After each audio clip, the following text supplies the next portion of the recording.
So నేను software ఇంజనీర్గా నాకు ఒక చిన్న లక్ష్యం ఉంటుంది. ఓకే, ఇంత శాలరీ వస్తే బాగుండు అని అనుకునేవాడిని. ఆ శాలరీ దాటిపోయా. ఒకసారి దేశం దాటితే బాగుండు అనుకున్నా, అయిపోయింది. వీళ్ళందరూ అనుకుంటారు చాలా మంది, నువ్వేంట్రా, నీకు చెప్పడానికి అర్హత ఏంట్రా అని చాలా మంది అడుగుతూ ఉంటారు కామెంట్ లో. కొన్నిసారి I don't even care, I don't worry. ఎందుకంటే ఒక నార్మల్ స్థాయి నుంచి నేను ఒక కార్పొరేట్ లో ఒక దేశం దాటితే చాలనుకున్నోడిని 6 దేశాలు ట్రావెల్ చేసి 12 దేశాలు, చైనా, జపాన్, మెక్సికో, రొమేనియా, వాళ్ళందరితో నేను వర్క్ చేసి సేల్స్ చేసి ఒక డేటా అనలిస్ట్ గా నేను ఎంత స్థాయికి వెళ్ళిన తర్వాత కాదు, నా దేశానికి నేను చేయాలి, నా రాష్ట్రానికి ఏది చేయాలి అని చెప్పి నేను అనుకొని సంకల్పించుకొని అన్ని పదవులను వదులుకొని నేను జాబ్ చేసుకుంటూ ఇది చేస్తున్నా. ఎందుకంటే నా లక్ష్యం నా రాష్ట్రాన్ని, నా దేశాన్ని ముందు స్థాయిలో పెట్టి. వెనెవర్ నేను హాంకాంగ్ ఎయిర్పోర్ట్ ఉన్నప్పుడు, నేను కొంతమంది చెప్తుంటాను, హాంకాంగ్ ఎయిర్పోర్ట్ హాంకాంగ్ లో తిరిగినప్పుడు నాకు అసలు నిద్ర పట్టలేదు. అరే ఏంటి అసలు, వాళ్ళు ఎక్కడున్నారు, మనం ఎక్కడున్నాము. జపాన్ వాళ్ళతో వర్క్ చేస్తుంటా, వాళ్ళు ఏం గొప్ప తెలివైన వాళ్ళు కాదు, కానీ డిసిప్లైన్, ఎంత డిసిప్లైన్ గా ఉంటారంటే అంత డిసిప్లైన్ గా ఉంటారు. మనం రోడ్డు మీద ఫోన్ మాట్లాడుతూ బండి నడుపుతూ ఉంటాం. చెత్త మనమే అక్కడ వేసి 10 రోజులు చెత్త వేసింగానే అరే ఎవడో చెత్త వేసింది అని చెప్పి వేరే వాళ్ళని తిట్టుకుంటూ ఉంటాం. మనం సిగ్నల్స్ ఫాలో, వేరే వాడికి హెల్ప్ చేసే అసలు వేరే వాళ్ళకి హెల్ప్ వదిలేంట్లే, కానీ మన లక్ష్యాలను మనమే తీర్చుకోలేము. సో నేను ఇప్పుడు నేను ఎక్కువ సుమన్ టీవీలో బయోగ్రఫీస్ చెప్తుంటా. చాలా మంది అంటారు, అరే నువ్వు వేరే వాళ్ళ గురించి చెప్తావంటే నీ గురించి చెప్పరా అని. ఎందుకంటే నాకు బాధ వస్తుంది అలాంటి వాళ్ళ గొప్ప చరిత్రలు. భగత్ సింగ్ గారి గురించి కానీ, మోక్షగుండం విశ్వేశ్వరయ్య గారి గురించి. నిన్న నేను ఒక అద్భుతమైన వ్యక్తి గురించి చెప్పా. హుండై కార్లు ఎంతమందికి తెలుసు? అందరికీ తెలుసు. కానీ ఒకసారి మీరు ఎలా బ్యాక్ ట్రాక్ చేయాలంటే మీ లైఫ్ లో ఒక గొప్ప స్థాయికి వెళ్ళాలి అంటే హుండైని ఎవరు స్థాపించారు ఒకసారి ఆయన కథ చదవండి. ఒక సాధారణ కుటుంబంలో జన్మించి అసలు వ్యవసాయం, రోజుకి 17 గంటలు వ్యవసాయం చేసిన ఒక్క పూట కూడా తినడానికి భోజనం లేకపోతే ఈ జీవితం నాకు వద్దు అని చెప్పేసి ఇంట్లో నుంచి పారిపోయిన 18 ఏళ్ల కుర్రాడు ఎలా పారిపోయాడో తెలుసా? 3 సార్లు ఇంట్లో నుంచి పారిపోతే వాళ్ళ నాన్న వెతికి పట్టుకొని తెచ్చేవాడు. ఈసారి వాళ్ళ నాన్నకి ఇష్టమైన ఆవుని 71 రూపాయలకి అమ్మేసి సియోల్కి ట్రైన్ టికెట్ కొనుక్కొని పారిపోయిన 18 ఏళ్ల కుర్రాడు ఏం పని చేయాలో అర్థం కాక ఒక కన్స్ట్రక్షన్ వర్కర్ గా, ఒక డెలివరీ బాయ్ గా, ఒక మెకానిక్ గా పనిచేసి కొన్ని సంవత్సరాల తర్వాత సౌత్ కొరియాలోనే రిచెస్ట్ పర్సన్ అయ్యాడు. వీడు 6th క్లాస్ వరకు చదివాడు. వీడికి బిజినెస్ గురించి ఏం తెలుసు, ఇన్ఫ్లేషన్ గురించి ఏం తెలుసు అని హేళన చేస్తే ప్రపంచంలోనే నెంబర్ 1 ఆయన షిప్ యార్డ్ నిర్మించాడు, ఉల్సన్ షిప్ యార్డ్. ఆయన గురించి చదవండి, అద్భుతంగా ఉంటుంది. ఎన్ని ఫెయిల్యూర్స్, ఎన్ని అవమానాలు. జపాన్ వాళ్ళతో ఒకప్పుడు సక్సెస్ అవ్వడం చాలా కష్టం నిజం చెప్పాలంటే. ఎందుకంటే యుద్ధాలు జరిగేవి, వేరే దేశాలు ఆక్రమణలో ఉండేవి. South Korea one of the poorest country once upon a time. అలాంటి కంట్రీ ఎకానమీని ఒక వ్యక్తి మార్చాడు. అలా చేయగలిగినప్పుడు నేను ఒక్కడిని ఏం చేయగలను, వీడు చేస్తాడులే. మన నెగ్లిజెన్సీ చాలా ఎక్కువ. ఒక్కటి పట్టుకోండి, 1 ఇయర్ పాటు దానికోసం రోజుకి 20 నిమిషాలు మీరు టైం స్పెండ్ చేసిన or 90 minutes every day, next 90 days ఒక్క సింగిల్ టాపిక్ మీద మీరు వర్క్ చేయండి. Your life will be an different stage.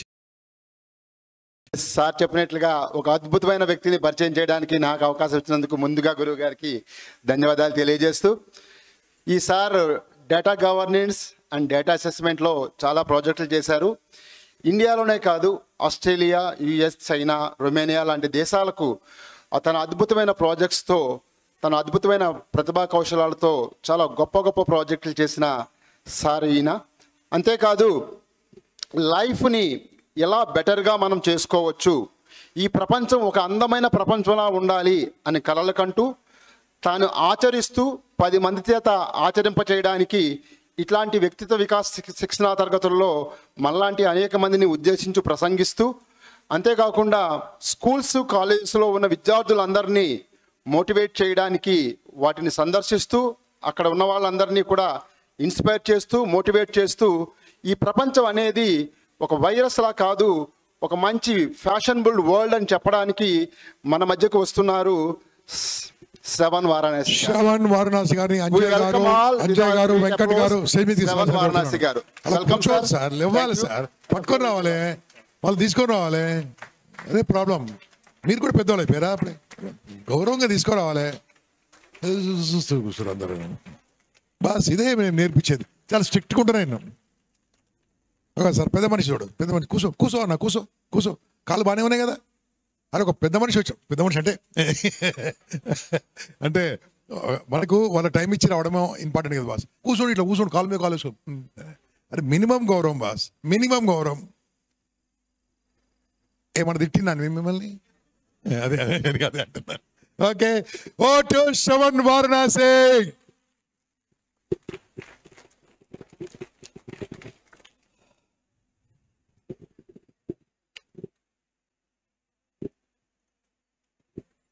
ఒక కంపెనీలో ఇంటర్వ్యూయర్గా నేను ఫస్ట్ ఏం అడుగుతానంటే క్వశ్చన్స్ అడుగుతాను.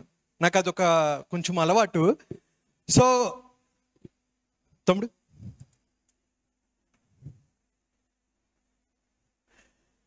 ఈమెవరో తెలుసా? ఎనీవన్? క్విక్లీ ఎవరైనా చెప్తారా? నో? కొన్ని పథకాలు ఏవో ఉన్నాయి, ఎవరికి తెలీదా? తెలిస్తే ఇక్కడికి వచ్చి చెప్పేంత ధైర్యం లేకపోతే వద్దు, అక్కడే నో యూస్. ఇంటర్వ్యూలో కూడా మేము అదే చేస్తాం. Okay, if you know something you have to open. So గెలుపు పలకడానికి చాలా తేలికైన పదం, కానీ సాధించడానికి పెద్ద యుద్ధమే చేయాలి. కొన్నేళ్ల పాటు అలుపెరుగని సాధన, లెక్కలేనన్ని త్యాగాలు, నిద్రలేని రాత్రులు, భయాలు, అవమానాలు, ఓటములు దాటుకుంటూ వెళ్తే తప్ప మనం గెలవలేం, విజయాన్ని సాధించలేం. అలాంటిది కాళ్ళు చచ్చుబడిపోయి చక్రాల కుర్చీలో ఆ విజయం సాధించడం అంటే నిత్య పోరాటమే. ఆ విజయం ఒక అద్భుతమే, ఎన్నో కోట్ల మందికి ఆదర్శమే. పారా ఒలింపిక్స్లో మొదటిసారి పాల్గొని 2 పథకాలు సాధించిన ఏకైక భారతీయ మహిళగా చరిత్ర సృష్టించిన అవని లేఖరా గారి గురించి తెలుసుకుందాం మనం. సో అవని లేఖరా, నన్ను ఫోకస్ చేయండి, తర్వాత చెప్పు. నన్ను ఫోకస్. సో అవని లేఖరా గారు 2001లో జైపూర్లో జన్మించారు. వాళ్ళ నాన్నగారు ప్రభుత్వ ఉద్యోగి. అయితే జైపూర్ నుంచి ధోల్పూర్ అనే ఊరికి ట్రాన్స్ఫర్ అవుతే కారులో వెళ్తూ ఉంటారనమాట. సడన్గా ఒక పెద్ద యాక్సిడెంట్ అవుతుంది. విషాద సంఘటన ఏంటంటే తనకి వెన్నుముక్కకి గాయం జరుగుతుంది 10 సంవత్సరాలు అప్పుడు. డాక్టర్స్ ఏం చెప్తారంటే వెన్నుముక్కకి గాయం జరగడం వల్ల తన కాళ్ళు చచ్చుబడిపోయాయి అంటారు. వాళ్ళ అమ్మగారు చాలా బాధపడతారు. ఈ 7 నెలల్లో తిరగని హాస్పిటల్ లేదు, చేయించుకొని సర్జరీ లేదు, మింగని టాబ్లెట్ లేదనమాట. అన్ని బాధలు పడినా సరే ఆటలన్నా డాన్స్ అన్నా ప్రాణం పెట్టి అవనిని అలా కుర్చీలో చూడలేకపోయింది వాళ్ళ మదర్. అప్పుడు ఏం చేస్తారంటే డిఫరెంట్ బయోగ్రఫీస్ చెప్పడం, ఇన్స్పైరింగ్ స్టోరీస్ చెప్పేవారు. ఆ టైంలో అవని గారు ఒక పుస్తకం చదువుతారు. ఆ పుస్తకం ఏంటంటే ఆ పుస్తకం ఏంటంటే ఏ షార్ట్ అట్ హిస్టరీ. 2008లో మొట్టమొదటిసారిగా మనకి గోల్డ్ మెడల్ సాధించిన అభినవ్ బింద్రా గారి life story A short at history book చదివి అప్పుడు పట్టుకున్న గన్ ఈ రోజు వరకు వదలలేదు. తన కాళ్ళు చచ్చుబడిపోయినా, నడవలేకపోయినా, ఆర్థికంగా వెనకడుగేసినా సరే ఆ రోజు పట్టిన గన్ ఈ రోజు వదలలేదు. ఏ స్థాయిలో పట్టారంటే మొట్టమొదటిసారి 2020 పారా ఒలింపిక్స్లో పాల్గొని 2 పథకాలు, ఒకటి గోల్డ్ అండ్ ఒకటి బ్రాంజ్ మెడల్ సాధించిన ఏకైక భారతీయ మహిళగా చరిత్ర సృష్టించింది. ఒకటే మాట ఆమె చెప్తారు, అవిటితనం అంటే కాళ్ళు లేకపోవడం కాదు, లక్ష్యం లేకపోవడం. నీకు అన్నీ ఉన్నా సరే నా వల్ల కాదు, నేను చేయలేను అని చెప్పి నీ కుర్చీలో నువ్వు కంఫర్ట్ జోన్లో బ్రతుకుతే నువ్వు ఒకటి అవిటివాడివి. అటువంటిది ఆమె చిన్న వయసు 10 సంవత్సరాల్లో యాక్సిడెంట్ అయ్యి కాళ్ళు చచ్చుబడిపోతే 19 సంవత్సరాలకి ఆమె శిఖరం స్థాయికి వెళ్ళారు. ఒకసారి నెక్స్ట్ పిక్ చూపు.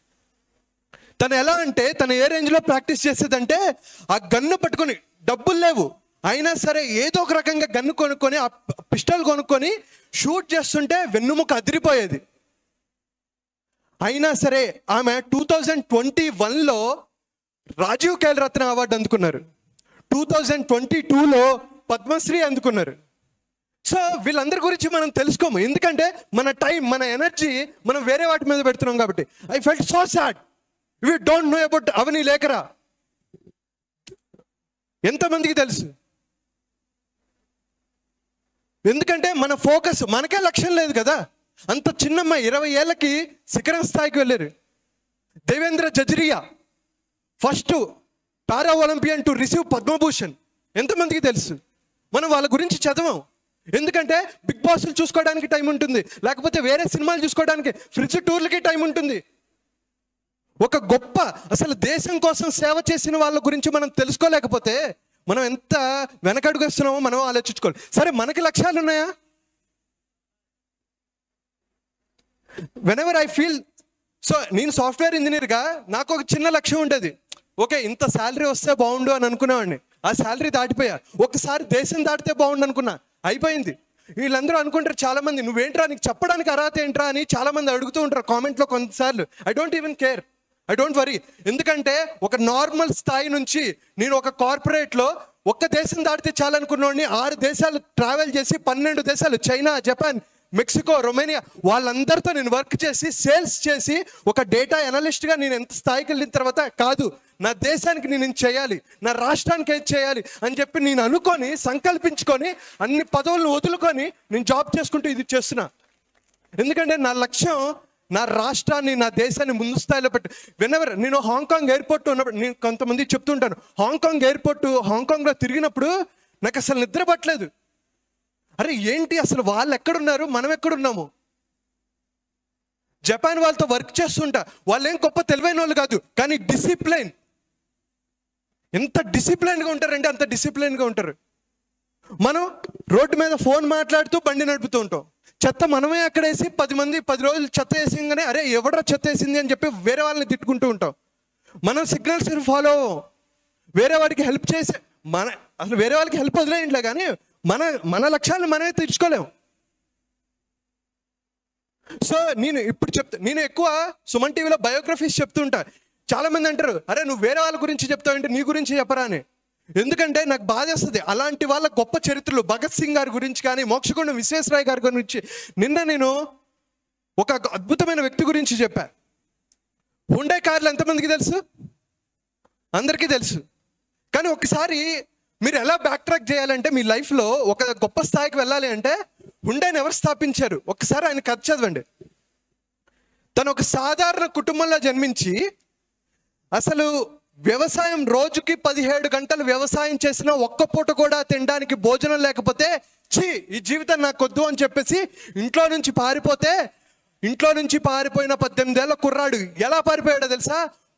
3 సార్లు ఇంట్లో నుంచి పారిపోతే వాళ్ళ నాన్న వెతికి పట్టుకొని తెచ్చేవాడు, మళ్ళీ పారిపోయాడు, మళ్ళీ తెచ్చేవాడు. ఈసారి వాళ్ళ నాన్నకి ఇష్టమైన ఆవుని 71 రూపాయలకి అమ్మేసి సియోల్కి ట్రైన్ టికెట్ కొనుక్కొని పారిపోయిన 18 ఏళ్ల కుర్రాడు ఏం పని చేయాలో అర్థం కాక ఒక కన్స్ట్రక్షన్ వర్కర్గా, ఒక డెలివరీ బాయ్గా, ఒక మెకానిక్గా పనిచేసి కొన్ని సంవత్సరాల తర్వాత సౌత్ కొరియాలోనే రిచెస్ట్ పర్సన్ అయ్యాడు. వీడు 6th క్లాస్ వరకు చదివాడు. వీడికి బిజినెస్ గురించి ఏం తెలుసు, ఇన్ఫ్లేషన్ గురించి ఏం తెలుసు అని హేళన చేస్తే ప్రపంచంలోనే నెంబర్ 1 అయిన షిప్ యార్డ్ నిర్మించాడు, Ulsan ship yard. You Google it, what is the biggest ship yard in the world? Ulsan ship yard, constructed by Hyundai constructions. ఆయన గురించి చదవండి, అద్భుతంగా ఉంటుంది. ఎన్ని ఫెయిల్యూర్స్, ఎన్ని అవమానాలు. జపాన్ వాళ్ళతో ఒకప్పుడు సక్సెస్ అవ్వడం చాలా కష్టం నిజం చెప్పాలంటే. ఎందుకంటే యుద్ధాలు జరిగేవి, వేరే దేశాల ఆక్రమణలో ఉండేవి. South Korea one of the poorest country once upon a time. ఏషియాలోనే పూరెస్ట్ కంట్రీ సౌత్ కొరియా ఒక టైంలో. అలాంటి కంట్రీ ఎకానమీని ఒక వ్యక్తి మార్చాడు. అలా చేయగలిగినప్పుడు నేను ఒక్కడిని ఏం చేయగలను, నా దేశం కోసం నేనేం చేయగలను? వీడు చేస్తాడులే. మన నెగ్లిజెన్సీ చాలా ఎక్కువ. సారీ, నేను ఎవరినో బ్లేమ్ చేయడానికి నేను చెప్పట్లేదు, but try to understand the reality. ఈరోజు మనల్ని ప్రశ్నించుకుందాం. ఈరోజు ఇంటికి వెళ్ళిన తర్వాత ఏంటి నా లక్ష్యం, నా గురించి నేనేం చేసుకోగలను, నా దేశం గురించి నేనేం చేయాలి, నాకంటూ పర్సనల్ గోల్స్ ఉన్నాయా, నా ఫ్యామిలీ గోల్స్ ఏంటి, నా ప్రొఫెషనల్ గోల్స్ ఏంటి. ఇంకా నేను డిసిప్లిన్, ఇయర్కి ఒక్క గోల్ పెట్టుకోండి, what ever may be your wish. మీరు హెల్త్లో పెట్టుకుంటారా, నేను నెక్స్ట్ 1 ఇయర్లో నా హెల్త్ని బెస్ట్గా పర్ఫామ్ చేసుకోవాలి, బెస్ట్గా ఉండాలి, ఆప్టిమమ్ లెవెల్లో పర్ఫామ్ చేయాలనుకోండి. నా ఫ్యామిలీతో ఎక్కువ టైం స్పెండ్ చేయాలనుకుంటారా, చేయండి. లేదు నేను ఈ పొజిషన్కి వెళ్ళాలి అని అనుకుంటారా, ఆ పొజిషన్ పట్టుకోండి, ఒక్కటి పట్టుకోండి 1 ఇయర్ పాటు. దానికోసం రోజుకి 20 నిమిషాలు మీరు టైం స్పెండ్ చేసిన, or 90 minutes every day, next 90 days ఒక్క సింగిల్ టాపిక్ మీద మీరు వర్క్ చేయండి. Your life will be an a different stage for sure. I see lot of young people here. So ఇందాక నేను చెప్పినట్టు నేను చాలామందిని ఇంటర్వ్యూస్ చేస్తూ ఉంటా. మా కంపెనీ పేరు సినిటీ. ఓకే, సో నేను బెంగళూరులో వర్క్ చేసేవాడిని. తర్వాత అట్లా Philippines, Hong Kong, Thailand, Dubai and UAE, different సింగపూర్లో వర్క్ చేసిన తర్వాత అసలు వాళ్ళకి మనకి డిఫరెన్స్ ఏంటంటే, ఇందాక చెప్పినట్టు discipline is one thing, we don't have a leadership qualities also. Especially మన తెలుగు వాళ్ళు లీడర్షిప్ రోల్స్లో technically even though very strong అయినా సరే, లీడర్షిప్ రోల్స్ నాకెందుకో నాకు అంత సీన్ లేదులే, నేను హ్యాండిల్ చేయలేనని చెప్పి వెనకడుగు వేసిన వాళ్ళు చాలామంది నాకు తెలుసు. ఎందుకంటే మనకి సెల్ఫ్ లీడర్షిప్పే లేదు. ఇంకా అదర్స్ని ఎలా లీడర్ చేస్తాం? ఒక empathy, team work, communication, effective communication.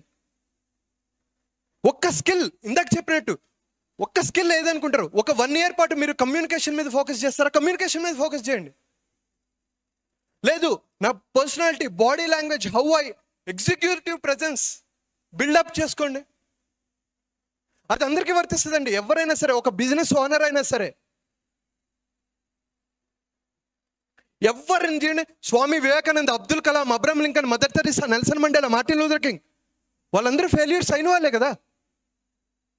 ఇవన్నీ వినడానికి బాగానే ఉంటాయి. కానీ మన లైఫ్లో ఈరోజు సెషన్ అయిపోతుంది, ఈరోజు రేపు నిన్న 3 రోజులు అవుతుంది. తర్వాత ఇంటికి వెళ్ళి చూస్తే ఎవడేం చెప్పాడో ఏమీ గుర్తులేదు అని అనుకున్నప్పుడు, ఈరోజు ఇంతమంది పెట్టుకొని, ఇంత ఖర్చు పెట్టుకొని, ఇంతమంది స్పాన్సర్స్ కానీ, ఇంత ఈవెంట్ చేయడానికి కష్టపడిన ఇంపాక్ట్ టీం మెంబర్స్ కానీ ఆర్గనైజ్ అంతా వేస్ట్ అయిపోతుంది.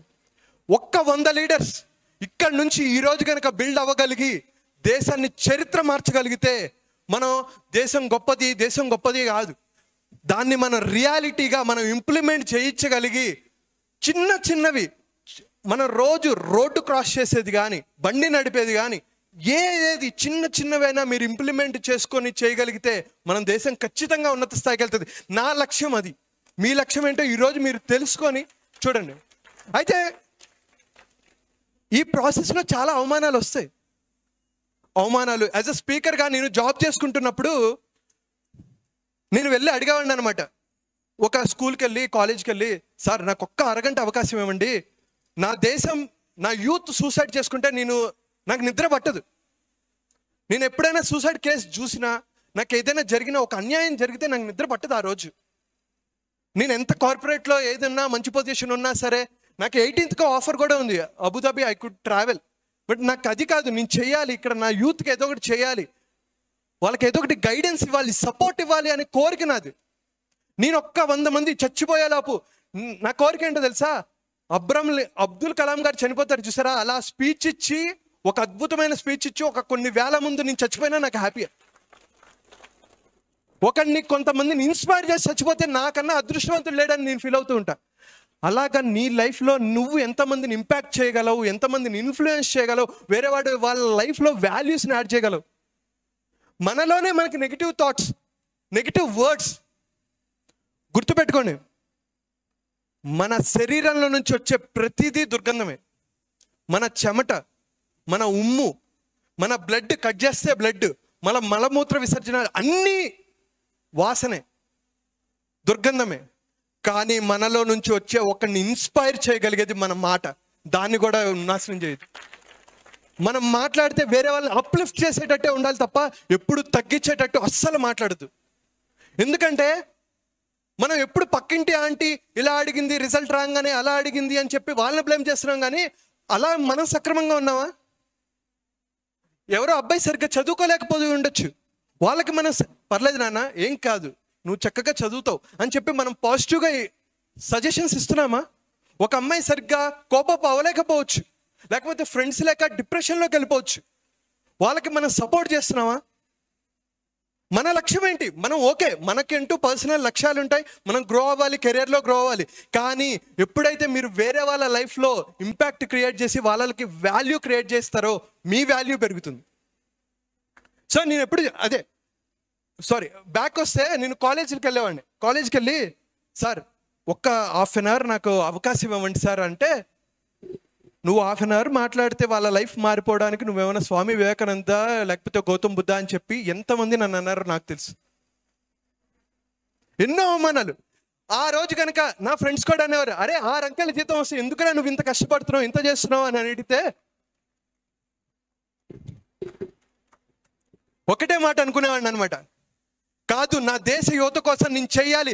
ఒక్క ప్రిన్సిపల్, ఒక డీన్ నన్ను అవమానించలేడు, నన్ను ముందుగా వెళ్లకుండా ఆపలేడని నేను ఆ రోజు నిర్ణయం తీసుకున్నాను. కాబట్టి ఈరోజు స్టేజ్కి ఎక్కాను. 10 ఏళ్ల క్రితం JP sir, JD sir, Gampa సార్వి, లేకపోతే వేణు భగవాన్ గారివి, రామ్ సార్వి వీడియోలు చూసి ఎక్కడో వెనకుండి ఆన్లైన్లో చూసుకొని వాడిని ఈరోజు మీ ముందు మాట్లాడగలుగుతున్నానంటే ఎంతో అదృష్టంగా భావిస్తున్నాను.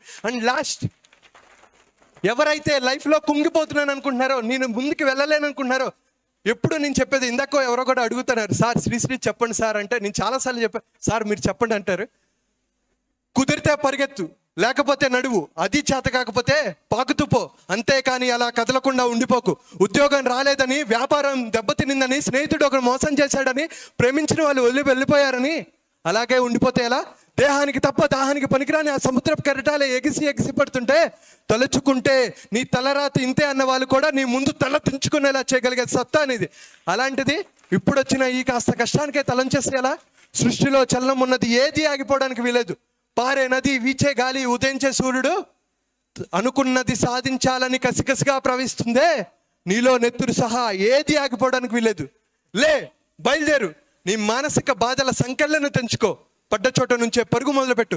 నువ్వు పడుకునే పరుపు నిన్ను ఛేదరించుకోకముందే బద్ధకాన్ని వదిలే, నీ ఎద్దం నిన్ను ప్రశ్నించక ముందే సమాధానం వెతుక్కో, నీ నీడ నిన్ను వదిలేక ముందే వెలుగులోకి వచ్చాయి.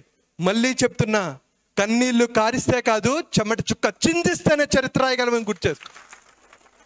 Thank you so much. నా పేరు శ్రవణ్ వారణాసి, సైనింగ్ ఆఫ్. ఈ అవకాశం ఇచ్చిన గంపా సార్కి, ఈ ఈవెంట్ని ఇంత అద్భుతంగా చేసిన ఇంపాక్ట్ టీమ్ ఫ్యామిలీ మెంబర్స్ అందరికీ అండ్ స్పాన్సర్స్ అందరికీ, టీ హోమ్స్ వాళ్ళందరికీ thank you so much. And ఈ స్పీచ్లో ఒక్క అయినా లీడర్గా మారిన I feel so happy and we all can build a great nation. Thank you so much. Jai Hind.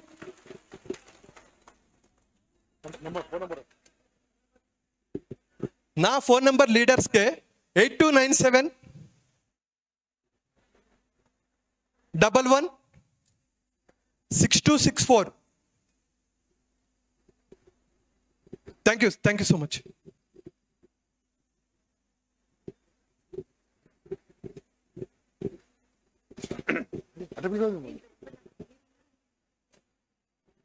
Friends, పేరు లేదా? శ్రావణ్ వారణాసి. గుడ్. అలా ధైర్యంగా అడగడం చాలా ఇంపార్టెంట్. ఓకే, యా, మీరు చాలా అదృష్టవంతులు, నేనైతే చాలా చాలా అదృష్టవంతుని. Today we have Jayaprakash Narayan garu ఇక్కడ ఉన్నారు. దయచేసి టీ హోమ్ సభ్యులందరూ కూడా సార్ని తీసుకురావాల్సిందిగా కోరుతున్నాను వేదికపైకి. సునీల్ ప్లీజ్, అందరు కూడా రైట్. 1 2 1 2 3.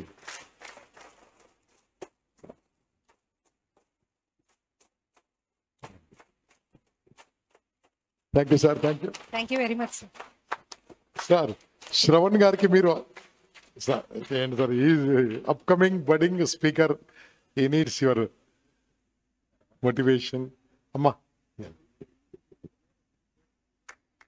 సార్, మీరు అట్లా ప్రాపర్ డ్రెస్సింగ్ లేకుండా రావద్దు.